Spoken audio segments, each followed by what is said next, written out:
गुल की आंखों में आंसू थे, चेहरे पर करम मगर ज़ुबान खामोश थी। वो बस इतना ही कह सकी, मैं कुछ नहीं कहूँगी, बस मुझे इस घर में रहने दो, मुझे मत निकालो। क्योंकि ये सफ़र अक्सर बेरहम होता है।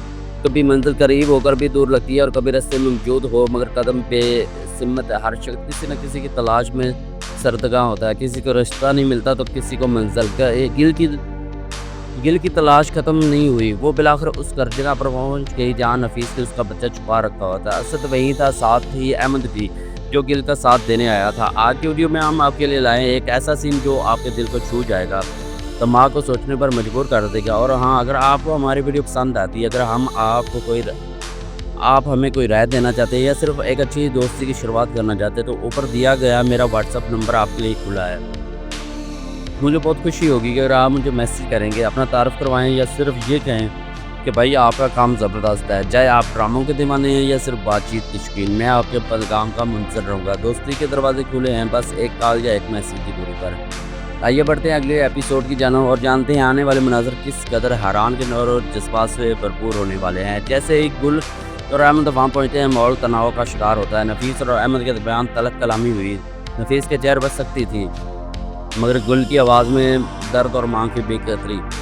गुल ने दो टोक अल्फाज में कहा, नफीस अब मैं खामोश नहीं रहूँगी, मैं तुम्हारे खिलाफ कानूनी कार्रवाई करूँगी। तुमने मेरे बच्चे को मेरी इजाज़त के बगैर लेकर माँ के हक़ पर डाका मारा है। नफीस ने भी पलट कर कहा, यह बच्चा मेरा भी है गिल, ये बात कभी मत भूलना। फ़िज़ा में खामोशी छा गई, मगर ये खामोशी तूफ़ान से पहले का सकूत थी। नफीस की बातों से गुल के दिल पर जैसे खंजर चल रहे हैं। उसने आंखों में आंसू लिए, एक नज़र अहमद की तरफ देखा जैसे ही हौसला तलाश कर रही है। अहमद आगे बढ़ा और नफीस से कहा, नफीस तुमने अगर ये समझा है कि बच्चे पर सिर्फ तुम्हारा हक है तो तुम बहुत बड़ी गलतफहमी के शिकार हो। तुमने गुल को छोड़ दिया है, उसके साथ बेवफाई की है, फिर किस हैसियत से बच्चे को उससे दूर रख रहे हो।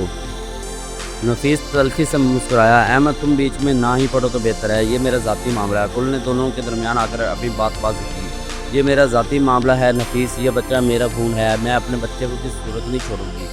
अगर तुमने मुझे मजबूर किया तो अदालत का दरवाज़ा खटखटाने में देर नहीं लगाऊंगी। नफीस के चेहरे पर संजीदगी छा गई। एक लम्हा के लिए वो खामोश रहा, लेकिन फिर उसने तंज़िया लहजे में कहा, कर लो जो करना है, अदालत में की माँ और बाप दोनों का हक तस्लीम करती है, देखते हैं तुम जीती हो या मैं। इस असना में बहस रईस दाखिल होता है। उसने सारी सूरत हाल का बगौर जायज़ा लिया और सीधा नफीस को सामने खड़ा हो गया।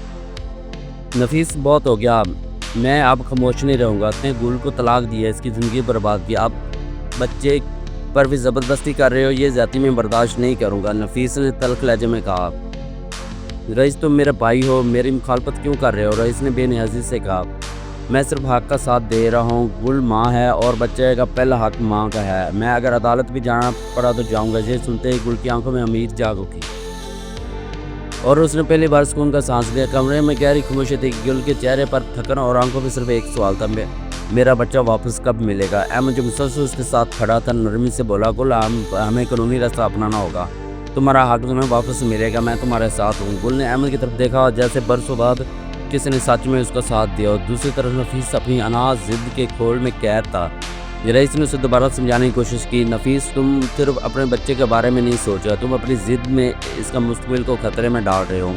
पिंकी जैसी औरत इस बच्चे को कभी माँ जैसे सलूक नहीं करेगी। नफीस के चेहरे पर थोड़ी देर के लिए सोच का अक्स उभरा, लेकिन फ़ौरन ही वो दोबारा सर्द लहजे से बोला, मैं नहीं मानता, बच्चा मेरा पास ही रहेगा। अगर अदालत ने भी तुम्हारा साथ दिया तो मैं तुम सबको देख लूँगा। रईस ने जवाब दिया, तो फिर ठीक है, हम अदालत में मिलेंगे, लेकिन याद रखो सच की जीत हमेशा होती है। इसी लम्हा गुल ने एक कागज़ निकाला और कहा, ये मेरे वकील का नोटिस है नफीस, तुम पर बच्चा अगवा करने और माँ के हकूक़ से करने का मुकदमा दर्ज होगा। तुमने जो करना है कर लिया, अब मेरी बारी है। नफीस कुछ लम्हा के लिए हक्का बक्का खड़ा रहा, जैसे उसे यकीन ही ना आ रहा हो कि गुल इतनी हिम्मत कर सकती है। कमरे में खामोशी छा गई, लेकिन इसकी खामोशी में एक नई शुरुआत की दस्तक दी थी। क्यों कहा, अब अगली गिल अकेली नहीं है, अब उसके साथ सच, कानून और एक सच्चा साथी भी था।